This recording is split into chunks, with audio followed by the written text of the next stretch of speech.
శ్రీలంకతో 3 టెస్ట్ మ్యాచ్ల సిరీస్ ప్రారంభానికి ముందే ఇంగ్లాండ్కు భారీ షాక్ తగిలింది. England captain star all rounder Ben Stokes గాయం కారణంగా లంకతో టెస్ట్ సిరీస్కు దూరమయ్యాడు. ది 100 లీగ్లో నార్థన్ సూపర్ చార్జర్స్కు ఆడుతున్న స్టోక్స్ ఓల్డ్ ట్రాఫోర్డ్లో మాంచెస్టర్ ఒరిజినల్స్తో జరిగినటువంటి మ్యాచ్లో గాయపడ్డాడు. మ్యాచ్లో సింగిల్ కోసం వేగంగా పరిగెత్తడంతో అతని తొడ కండరాలు పట్టేశాయి. దీంతో తీవ్రమైన నొప్పితో స్టోక్స్ విలవిల్లాడిపోయాడు. ఫిజియో వచ్చి చికిత్స అందించినప్పటికీ బెన్ స్టోక్స్ నొప్పి మాత్రం తగ్గలేదు. నొప్పి తీవ్రత ఎక్కువగా ఉండడంతో ఫిజియో సాయంతో అతడు మైదానాన్ని వీడాడు. మ్యాచ్ అనంతరం స్టోక్సీ కర్రల సాయంతో మైదానంలోకి వచ్చాడు.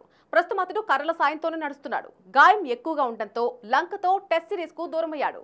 ఇక స్టోక్స్ గైర్ హాజరీలో ఇంగ్లాండ్ టెస్ట్ జట్టుకు వైస్ కెప్టెన్ ఆలీ పోప్ నాయకత్వం వహిస్తాడు. అయితే అక్టోబర్లో పాకిస్తాన్ టూర్లో స్టోక్స్ ఆడే అవకాశాలున్నాయి. ఈ సిరీస్ కు ఇప్పటికే స్టార్ ఓపెన్ జాక్ క్రాలీ గాయం కారణంగా దూరమయ్యాడు. అయితే 3 టెస్ట్ మ్యాచ్ల సిరీస్ లో భాగంగా ఇంగ్లాండ్ శ్రీలంక మధ్య ఆగస్టు 21 నుంచి తొలి మ్యాచ్ జరగనుంది. ఆగస్టు 29 నుండి లార్డ్స్ లో 2వ టెస్ట్, సెప్టెంబర్ 6 నుంచి ఓవెల్లో 3వ టెస్ట్ ఆరంభమవుతుంది. వరల్డ్ టెస్ట్ ఛాంపియన్షిప్ లో భాగంగా జరగనున్న ఈ సిరీస్ ఇరు జట్లకు కీలకం కానుంది.